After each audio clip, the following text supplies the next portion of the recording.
Good afternoon, friends. I warmly welcome you to this press briefing on the Prime Minister's ongoing visit to France. We have with us Foreign Secretary Shri Vikram Misri, Secretary in Mighty Shri S. Krishnan. We are also joined by our Ambassador to France, Shri Sanjeev Singla, and Joint Secretary Cyber Diplomacy in the Ministry of External Affairs, Shri Amit Shukla. With that, I invite Foreign Secretary, sir, to make his opening remarks. Sir, over to you. Thank you, Randeep. Good afternoon, all. Just a few words about Prime Minister's ongoing visit to France. At the invitation of President Emmanuel Macron, as you know, Prime Minister arrived in Paris yesterday on a visit to France for co-chairing the AI Action Summit and also to attend a number of bilateral engagements.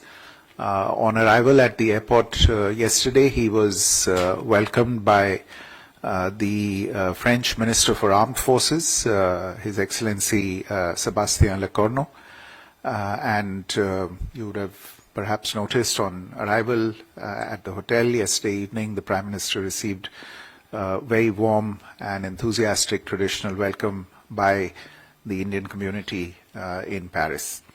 Prime Minister's first engagement yesterday was a dinner hosted by President Macron in honor of the visiting heads of state and government and other heads of international organizations, tech entrepreneurs who are all here for the AI Summit. And at the dinner, Prime Minister interacted with several leaders and representatives of the tech industry. This morning, Prime Minister and President Macron were together co-chairing the plenary session of the AI Summit. I'll leave the details of the AI Summit to my colleague and dear friend, Secretary Methi, Shri S. Krishnan. But on the bilateral front, I think the summit adds yet another aspect to the growing India-France strategic partnership, and in keeping with our track record of cooperation in a number of areas, whether it's space, defense, nuclear, critical technologies, it's only natural that we cooperate in the artificial intelligence sphere as well. And you'll be seeing as the visit goes on that there will be bilateral deliverables as well on the AI front. Besides that, the Prime Minister today held a bilateral meeting on the sidelines of the AI Summit with the President of Estonia, His Excellency Alar Karis. This was the first meeting between the two leaders, and both of them expressed satisfaction at the growing bilateral cooperation in several fields, including especially the IT and digital sphere, and agreed to increase institutional and people-to-people engagements between the two countries. As you're aware, this evening, Prime Minister will be co-chairing or the Prime Minister and the President will be jointly addressing the India-France CEOs Forum. And following that, Prime Minister will depart for Marseille, where also bilateral engagements between him and President Macron are foreseen. And we'll update you on the substantive part of the bilateral visit perhaps sometime tomorrow. But let me stop there, and I'll pass the floor to Secretary Methi, Shri Krishnan, to brief you on the AI Summit. Thank you, Vikram. The Honorable Prime Minister co-chaired along with President Macron the AI Action Summit here in Paris. This is the third in a series of AI summits, starting with the Bletchley Park AI Safety Summit in the UK, and followed by the AI Summit in Seoul last May. This time around, the emphasis it was called the AI Action Summit, and the emphasis has truly been on innovation-driven AI, as opposed to the accent being on safety and security, and the whole tenor of the meeting and the entire summit was much more positive in orientation, with the emphasis on the possible opportunities for innovation and positive development that AI presents, as opposed to a fear about what the harms could be or what the negative outcomes could be. And this was partly driven also by India's own mindset and India's own attitude towards what AI offers. And India's policy position on AI has been that the emphasis needs to be on the possibility of innovation and the possibility that it offers for greater productivity and opportunity to leapfrog in terms of growth and development, while being cognizant of possible harms and what can be done to mitigate them.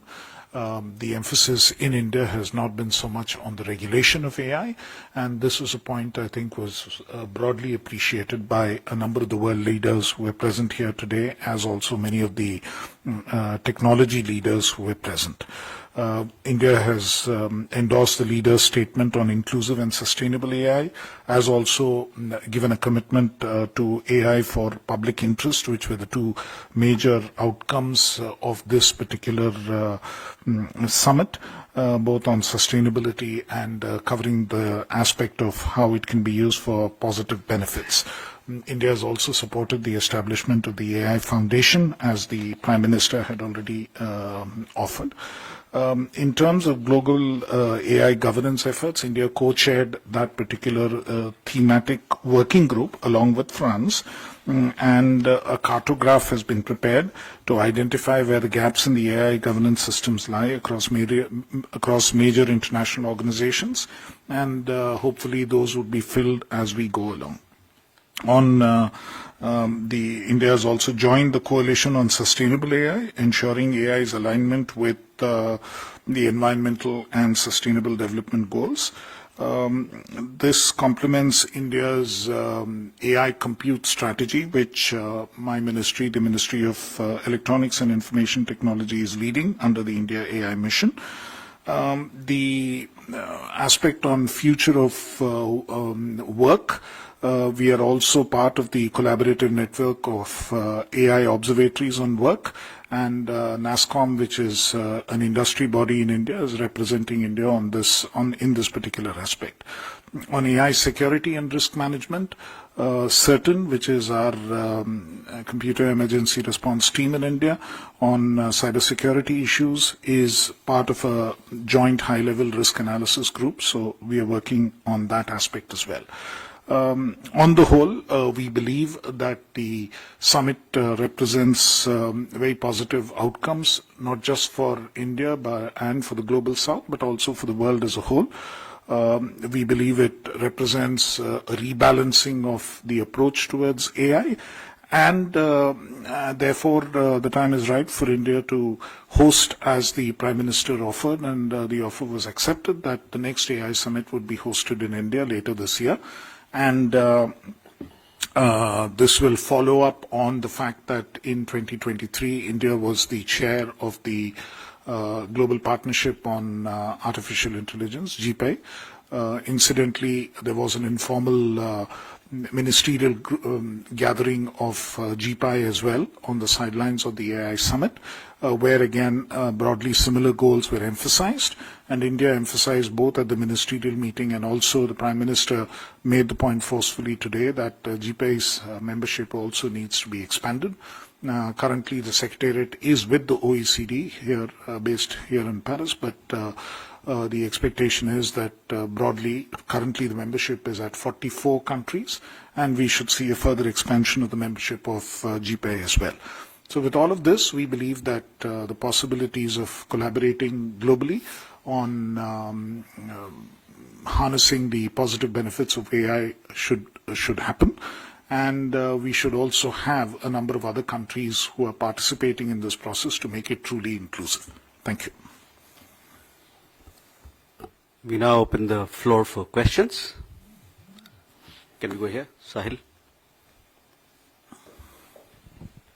Good afternoon, sir. I'm Sahil Pandey from ANI News Agency. What is India's perspective for AI in terms of the global south? Because India is the voice of the global south. And also, one more question is that is India working on its own chat box as well?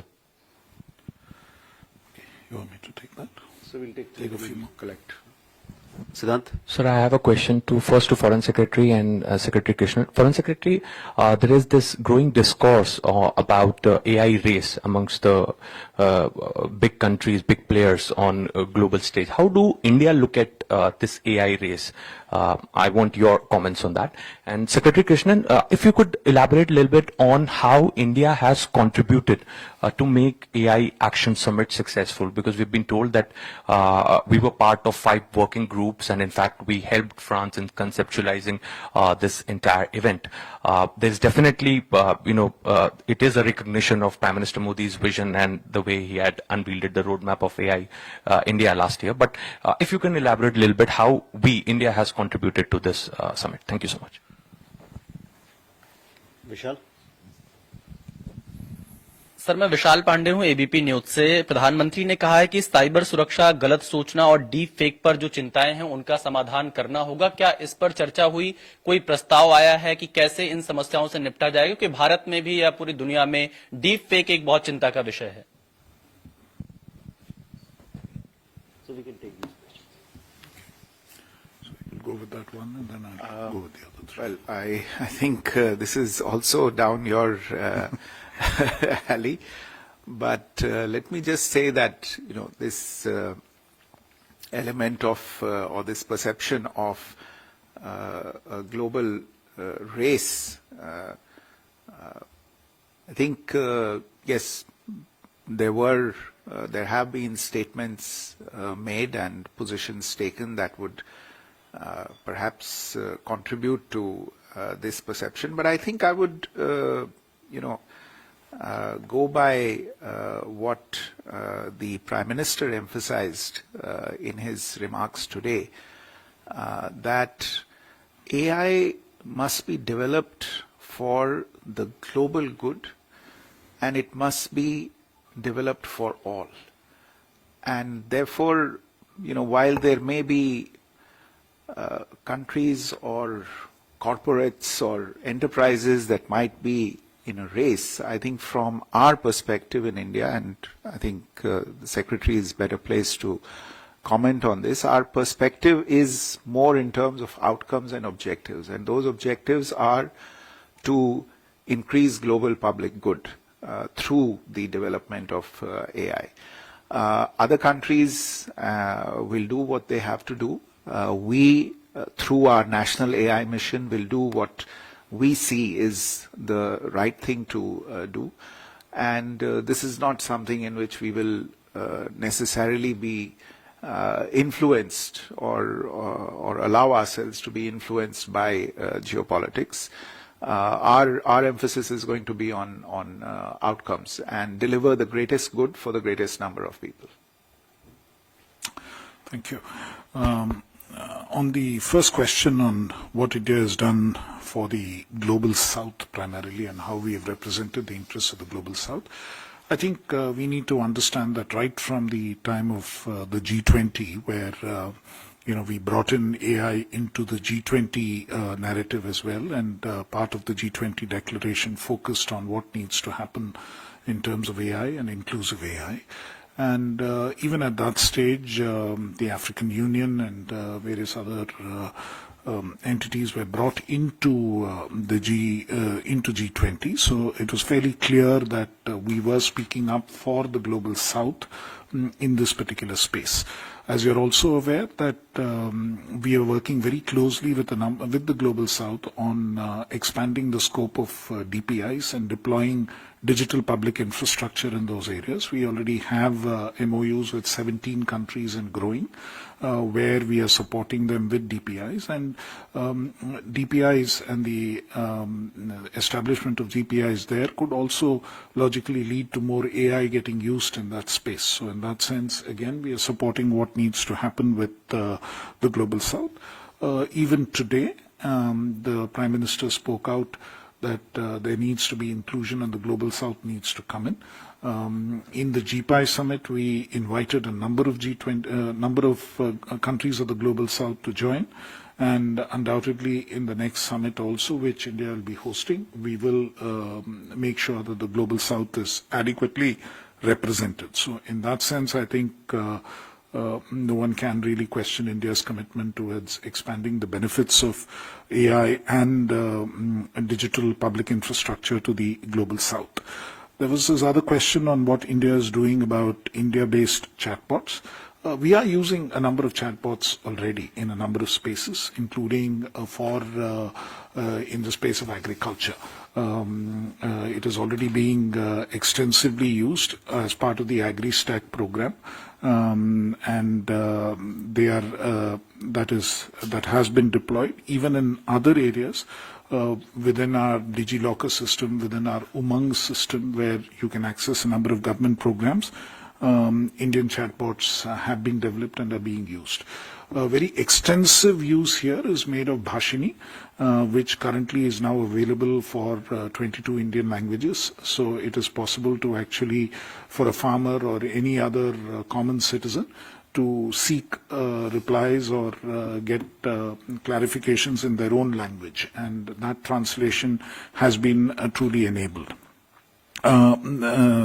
How has India contributed to the success of this particular summit?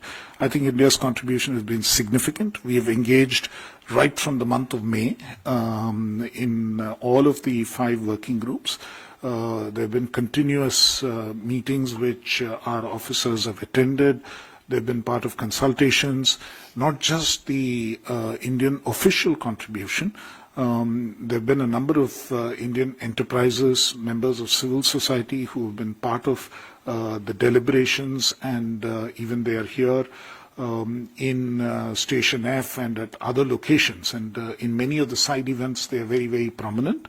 And there has been a fairly wide acceptance of some of the views that Indian technical experts have been expressing, digital public infrastructure. So some of that debate and some of that discussion has been led by Indian technical experts as well. So the participation from Indian academia, Indian technical experts, other stakeholders, and private sector, including a large number of startups, has been quite remarkable. Some of them have also been displaying some of their innovations in the Grand Palais, the venue of the event. So I think in terms of contribution, it's been extremely significant.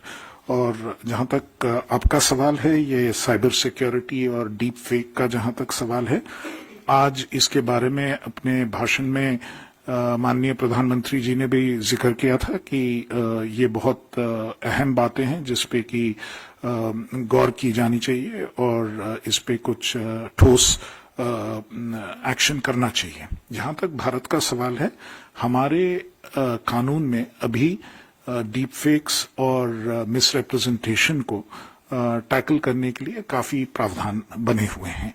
आप जानते हैं IT act में भी और भारतीय न्याय संहिता BNS में भी इसके प्रावधान हैं और इसके अंतर्गत लॉ एनफोर्समेंट एजेंसीज, पुलिस, बाकी एजेंसीज अक्सर इस पर एक्शन लेती हैं, कार्रवाई करती हैं. काफी सारे देशों से हमसे ये भी पूछा गया है कि ऐसे प्रावधान आपके कानून में हैं, हमारे यहाँ ऐसे प्रावधान नहीं हैं, इसके लिए क्या किया जा सकता है.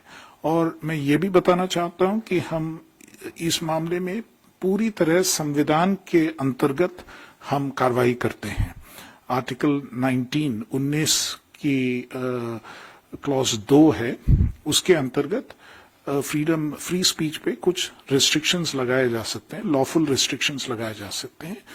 उसी के अंतर्गत हम ये कार्रवाई करते हैं और इंडियन आईटी एक्ट में भी इसका उससे भी रेस्ट्रिक्टेड जो प्रोविजंस हैं उसके अंतर्गत हम ये एक्शन करते हैं। अतः ये जो है कानूनी तौर पर और हमारे भारत के न्यायालयों में भी हाई कोर्ट और सुप्रीम कोर्ट तक इसका क्वेश्चनिंग हुआ है और ये कॉन्स्टिट्यूशनल माना गया है।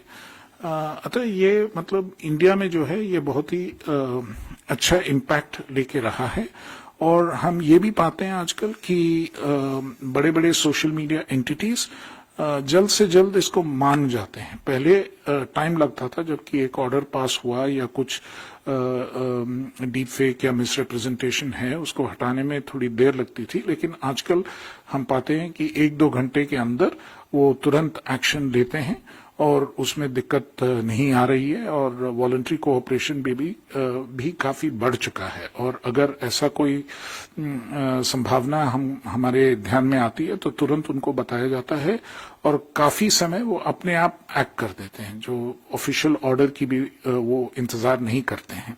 सो ये प्रावधान अभी बना हुआ है और मेरे ख्याल से ये काफी अच्छी तरह चल रहा है। डीप फेक के अंतर्गत एक विषय है कि टेक्नोलॉजी और अच्छी होते जा रही है तो डिटेक्शन में थोड़ा डिले होता है, तो हम ये चाहेंगे कि जितना जल्दी हो सके वो टेक्नोलॉजी और अच्छा टेक्नोलॉजी अपनाकर उसको डिटेक्ट करने में हमको सुविधा हो, ये ज्यादा जरूरी है और इस पे हम आजकल काम कर रहे हैं। Thank you. एक सवाल वहां जी। सर नमस्कार, मैं ब्रिजमोहन सिंह रघुवंशी हूं, साधना समूह से। मेरे 2 प्रश्न हैं। पिछले वर्ष आदरणीय प्रधानमंत्री जी यूरोप के दौरे पे जब थे G7 समिट में, उन्होंने अपनी उपस्थिति दर्ज कराई थी। दूसरा, अभी हम इस बार देख रहे हैं यूरोप को खास तौर से आदरणीय प्रधानमंत्री जी को ऐसा लग रहा है कि बहुत ज्यादा फोकस वो कर रहे हैं खास तौर से यहाँ पे। और दूसरा वो हम जानना चाहेंगे, आखिरकार यूरोप को इससे पहले भी जो प्रधानमंत्री लोग थे वो खास तौर से अगर हम बात करें तो उनका ध्यान जो है विश्व में 2-3 देशों के ऊपर ज्यादा आधारित और केंद्रित रहता था, लेकिन यूरोप पे और पूरे विश्व में देख रहा हूं कि प्रधानमंत्री जी का एक फोकस है। और दूसरा मेरा प्रश्न है, एआई समिट की बात आपने की, तो एआई समिट अभी इस बार देश में हमारे जब होगा तो जो वर्तमान में जितने यहाँ प्रतिनिधि जो उसमें शामिल हो रहे हैं उसके अलावा भी कुछ ऐसे देश शामिल होंगे या जितने देश इसमें एआई समिट में यहाँ शामिल हो रहे हैं पेरिस में, वही देश उसमें शामिल होंगे? Question there, yeah, please. Sir, this is Rajadhari from All India Radio. The U.S. Vice President in the summit, in his address, he has mentioned that excessive regulation will kill this transformative industry. How are we going to balance between this regulations and innovation? And my second question is about the job losses on artificial intelligence. Prime Minister also talked about it, and he also mentioned we have to do the skilling and reskilling. How are we going to mitigate the effects of artificial intelligence? Hi, Please. sir. Tapas Bhattacharya from Doordarshan. Just wanted to check with you, digital infrastructure you mentioned. Is there any, in this particular summit, any talk about from the French side as well as from the Indian side about collaboration on the digital infrastructure? Because when we spoke to French minister or Foreign Affairs Minister, he said that they are looking at that. So could you share if there is any talk on that? So can we take this question? So dear, just answer the Europe thing. I think the rest are. देखिए ब्रिजमोहन जी, आपका जो सवाल है, मैं अगर ठीक तरह से समझ पाया हूं कि यूरोप पे प्रधानमंत्री जी का फोकस है और आपका तात्पर्य कहने का कि पहले नहीं रहा है, शायद नहीं रहा है। नहीं, मैं दूसरे प्रधानमंत्रियों की बात न करते हुए मैं अगर अभी जो जिस फोकस की आप बात कर रहे हैं, मेरे विचार में वो फोकस सही है, क्योंकि यूरोप के जो देश हैं, आप अगर यूरोपियन यूनियन ले लें तो वो एक बहुत बड़ी एक आर्थिक एंटिटी है, लेकिन इंडिविजुअली भी अगर आप देखें तो कई ऐसे देश हैं जो आर्थिक स्तर पे बहुत ही महत्वपूर्ण देश हैं हमारे लिए। अगर ईयू को पूरी तरह से ले लिया जाए तो चाहे वो व्यापार हो, चाहे तकनीकी सहयोग हो, चाहे जो पीपल टू पीपल रिलेशनशिप है हम लोगों के बीच में, या डेवलपमेंट कोऑपरेशन पे जो कार्यक्रम बन रहे हैं, इन सभी दृष्टिकोणों से ये बहुत ही एक महत्वपूर्ण संबंध है। और ये सही है कि हमारी ओर से इन संबंधों पे ध्यान दिया जा रहा है। तो प्रधानमंत्री जी के लिए तो ये इसका एक प्राथमिकता के रूप पे उभरना मेरे विचार में this is an obvious thing that for such an important relationship or sets of relationships there would be this kind of focus from the government, और ये आगे भी चलता रहेगा मेरे विचार में।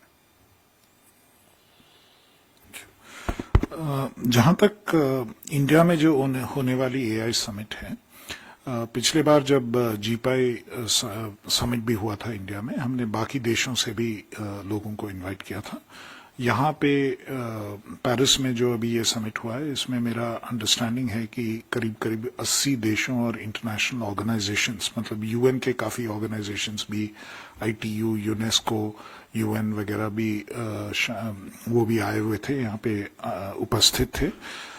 इस हिसाब से हम विदेश मंत्रालय के साथ काम करते हुए अन्य देशों को भी इसमें हम आमंत्रित करेंगे। जरूर ग्लोबल साउथ के देशों को प्रमुखता दी जाएगी। एशिया और अफ्रीका और लैटिन अमेरिका, ये तीनों क्षेत्रों से हम ज्यादा देशों की उपस्थिति तय कराने की पूरी कोशिश करेंगे। हमारे तरफ से तो यही कोशिश रहेगी और विदेश मंत्रालय के साथ इस पर हम जुटे रहेंगे। There was a question on regulation and innovation. As far as India is concerned, our focus has been very clear. We have said the focus has to be primarily on innovation, and regulation currently is secondary. We believe that as far as AI regulation is concerned, certain aspects of it are already addressed under existing laws. I just mentioned about things like deepfakes. Existing law is sufficient to address deepfake and misrepresentation. Likewise, if you take the issue of copyrights, there is existing law and the matter is also sub judice. So in some sense, the legal framework is addressing the issue. There is also the question of how personal data can be used. That is being addressed through the Digital Personal Data Privacy Protection Act. DPDP Act is addressing that particular issue. So we believe that we have, under various existing laws, we have addressed most of the current issues on regulation of AI. So the focus from our side needs to be much more on innovation, because we believe that benefits for a country like India are tremendous from AI. We also believe that unlike in many Western countries, because we do not have as many white-collar jobs, we stand to lose less. Whereas there could be opportunities for actually employment. In some ways, it could be similar to what the Y2K movement was for the Indian software industry. And we can actually employ a large number of our human resources, because we have a large STEM human resource base. And the Stanford AI Index holds that we are very high in terms of AI preparedness for talent. So we believe there's actually an opportunity for India's talent to help various other countries in the world also navigate this AI space and develop AI-based applications for their own economies. So to that extent, I think both the regulation and innovation aspect and the job loss aspect is sort of something we believe is more an opportunity in India's case than a risk. It of course is very crucial that the skilling and the retraining happens wherever it is necessary. And with that, we should be able to achieve these goals. The last question is on DPI collaboration, specifically with France. We've been very open to DPI collaborations across the world, and we believe that the DPIs that India offers are relevant not just for the developing world of the global south, but can be applied even in developed countries. In fact, equivalent of UPI is something that we have offered even the European Union when they are developing their wallet and so on. There are applications we have developed in India, including UPI and DigiLocker and so on, which can be very useful even in a European context. So we would be engaging with France as well in further discussions on this. Of course, either the Foreign Secretary or the Ambassador can throw further light on any specific bilateral matter there. Thank you, sir. With that, we come to the closure of this press briefing. See you, ladies and gentlemen, in Marseille tomorrow. Thank you. Everybody's coming to Marseille.